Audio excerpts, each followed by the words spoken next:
Shalom a todos, sábado 16 de junho de 2018, o estudo de hoje, Corá, que significa Coré.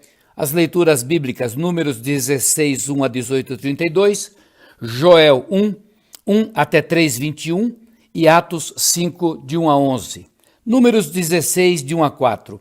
Corá, filho de Izar, neto de Coate, bisneto de Levi, reuniu Datã e Abirão, filhos de Eliabe, e On, filho de Pelete, todos da tribo de Ruben, e eles se insurgiram contra Moisés.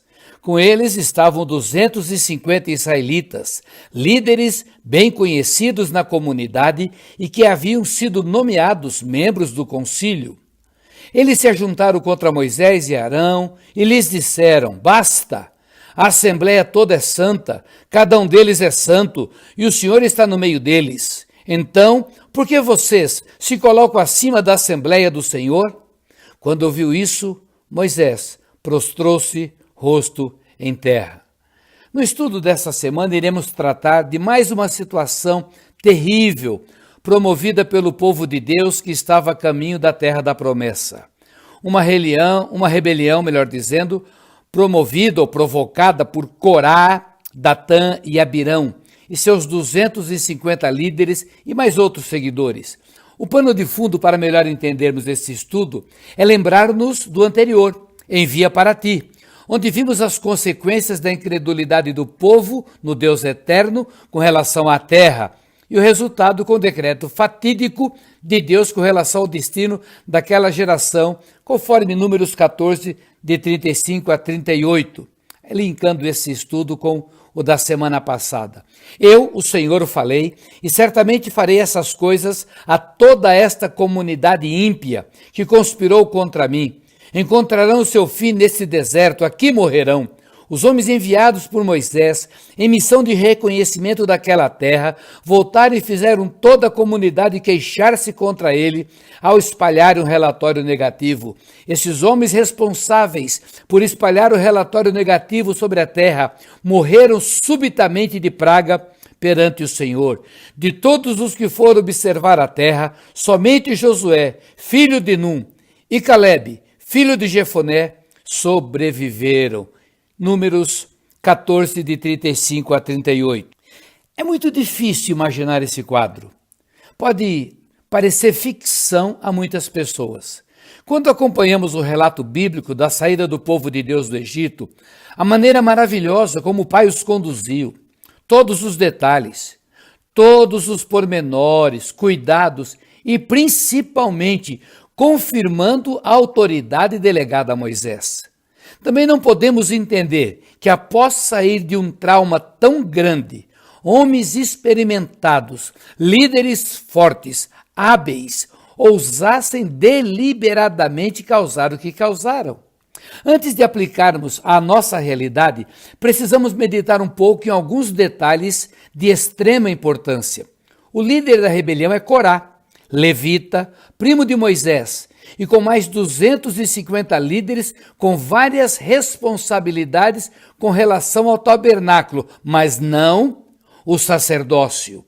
Fica bastante claro que ele foi motivado por inveja de Arão e Moisés, e isso era algo de há muito tempo, e agora aproveita a oportunidade provavelmente pela palavra do Senhor. Números 15, de 37 a 40. O Senhor disse a Moisés: diga o seguinte aos israelitas: façam borlas nas extremidades das suas roupas e ponham um cordão azul em cada uma delas. Façam isso por todas as suas gerações. Quando virem essas borlas, vocês se lembrarão de todos os mandamentos do Senhor, para que lhes obedeçam e não se prostituam, nem sigam as inclinações do seu coração e dos seus olhos.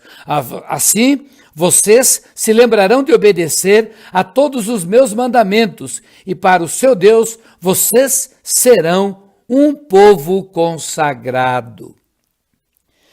Não podemos esquecer que esta palavra encerra o estudo da semana passada.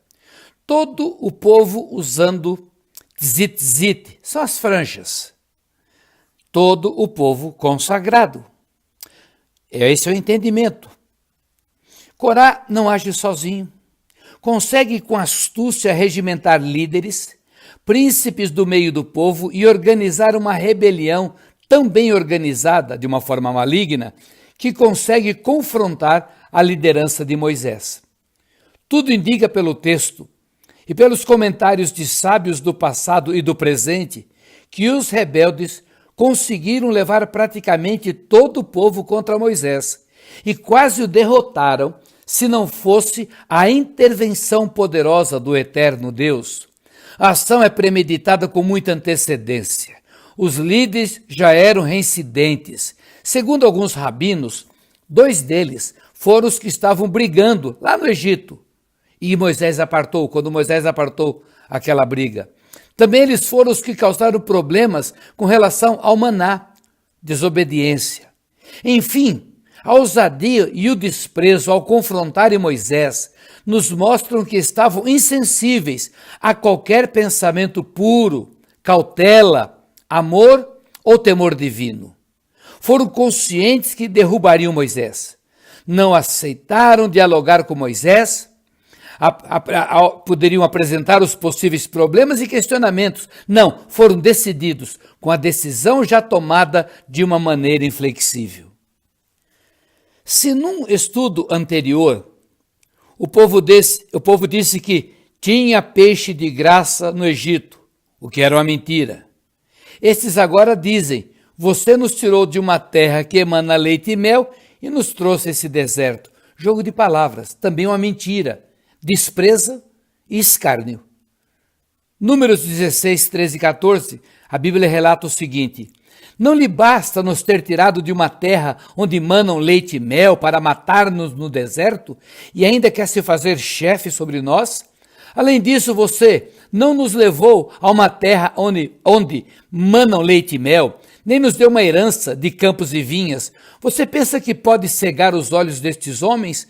Nós não iremos. Esta operação é promovida pelo espírito de Nimrod. Da mesma maneira que no estudo passado, os líderes já tinham ido ver a terra com o diagnóstico negativo de incredulidade, com exceção de Josué e Calebe, e quando voltaram passaram ao povo as informações aterrorizantes para causar medo no povo e a multidão foi contaminada. Aqui ocorre o mesmo. O povo ainda está perplexo com a palavra do eterno Deus: esta geração não entrará no meu descanso. E é a grande oportunidade para estes filhos de Belial levar adiante o plano maligno e confundir os homens, tentando mostrar que a palavra que veio não era de Deus, e sim de Moisés. Por isso o desafio. Eles se ajuntaram contra Moisés e Arão e lhes disseram: basta, a assembleia toda é santa, cada um deles é santo e o Senhor está no meio deles. Então por que vocês se colocam acima da assembleia do Senhor? Números 16, 3. Como dissemos anteriormente, esta rebelião tem origem no coração do maligno. Foi ele, o adversário, que um dia na glória de Deus, quando tudo estava em perfeita ordem e harmonia, beleza grandiosa e paz, com seu coração contaminado pela inveja, desejou ter também um reino seu e promoveu a primeira rebelião, trazendo a desordem e dor à criação bendita de Deus. Um plano maravilhoso já estava estabelecido pelo Pai, mas também o tempo do julgamento final do adversário, que teria a partir de então permissão para provar a obra-prima do Criador, o homem. Com toda certeza, motivo maior da inveja do ex-querubim da guarda, agora um simples e derrotado anjo caído. Foi por incitamento seu que um homem também no passado insuflou o povo contra uma ordem de Deus.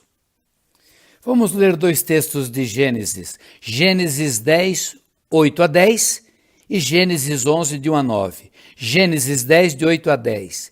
Cuxi gerou também Nimrod, o primeiro homem poderoso na terra.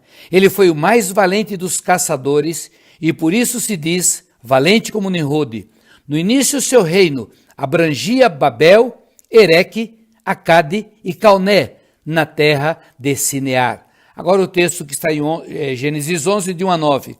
No mundo todo havia apenas uma língua, um só modo de falar. Saindo os homens do Oriente, encontraram uma planície em Sinear e ali se fixaram. Disseram uns aos outros: vamos fazer tijolos e queimá-los bem. Usavam tijolos em lugar de pedras e piche em vez de argamassa. Depois disseram: vamos construir uma cidade com uma torre que alcance os céus. Assim nosso nome será famoso e não seremos espalhados pela face da terra. O Senhor desceu para ver a cidade e a torre que os homens estavam construindo. E disse o Senhor: eles são um só povo e falam uma só língua, e começaram a construir isso.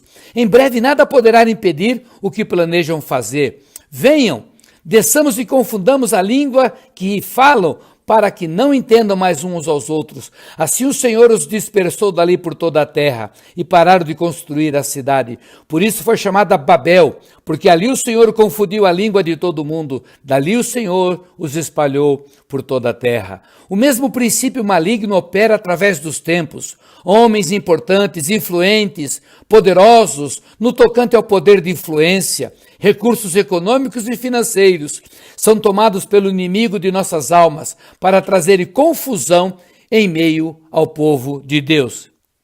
Quantas histórias tristes conhecemos, similares a este fato com Corá e sua turma. Quantas obras são paralisadas ou sofrem por causa da inveja, o desejo de ser o que o Pai não chamou para ser.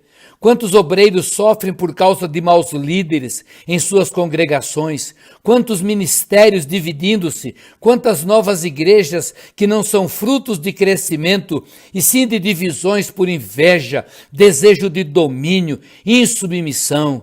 Esse tempo, vivemos o tempo de Corá, Datã e Abirão. Mas da mesma maneira que Deus agiu naquela situação, e em todas que o inimigo semeou o joio, ele ainda opera em favor de seu povo. A chamada democracia dentro da igreja é um câncer, pois o governo do povo para o povo deixa o governo de Deus de fora. O homem de Deus não tem como enfrentar este mal usando a própria força, nem mesmo os argumentos corretos, pois pode fracassar. A única postura nesta hora, quando isso acontece, é a mesma de Moisés, registrado em Números 16:4. Quando ouviu isso, Moisés prostrou-se rosto em terra, rosto no pó, quebrantamento. Quando uma situação como a que passou Moisés, tão bem elaborada, o povo todo influenciado pelos líderes, não dá para combater mesmo com a verdade. Nesta hora, principalmente, é entregar tudo ao Pai eterno, que tem o controle da situação. Ir ao pó é humilhação, quebrantamento, entrega, é a posição de incapacidade humana, é a entrega do fardo ao legítimo dono. No pó, nestas condições, descobrimos que estamos sujeitos a esses mesmos enganos, descobrimos que não importa a posição que estamos, o inimigo ainda assim nos cerca, buscando nos fazer desistir. Como Moisés nos ensina como foi manso, humilde e perdoador, verdadeiro pastor, suplica pelo povo, suplica o perdão divino, lição preciosa a líderes e liderados nestes dias em que vivemos. Finalizando o estudo, vamos ler Atos 5, de 1 a 11. Um homem chamado Ananias, com Safira, sua mulher, também vendeu uma propriedade. Ele reteve parte do dinheiro para si. Sabendo disso, também sua mulher, e o restante levou e colocou aos pés dos apóstolos. Então perguntou Pedro: Ananias, como você permitiu que Satanás enchesse o seu coração ao ponto de você mentir ao Espírito Santo e guardar para si uma parte do dinheiro que recebeu pela propriedade? Ela não lhe pertencia? E depois de vendido, o dinheiro não estava em seu poder? O que o levou a pensar em fazer tal coisa? Você não mentiu aos homens, mas sim a Deus. Ouvindo isso, Ananias caiu morto. Grande temor apoderou-se de todos os que ouviram o que tinha acontecido. Então os moços vieram, envolveram seu corpo, levaram para fora e o sepultaram. Cerca de 3 horas mais tarde entrou sua mulher, sem saber o que havia acontecido. Pedro lhe perguntou: diga-me, foi esse o preço que vocês conseguiram pela propriedade? Respondeu ela: sim, foi esse mesmo. Pedro lhe disse: por que vocês entraram em acordo para tentar o Espírito do Senhor? Veja, estão à porta os pés dos que sepultaram seu marido, e eles a levarão também. Naquele mesmo instante, ela caiu morta aos pés dele. Então os moços entraram, encontrando-a morta, levaram-na e a sepultaram ao lado do seu marido. E grande temor apoderou-se de toda a igreja e de todos os que ouviram falar desses acontecimentos.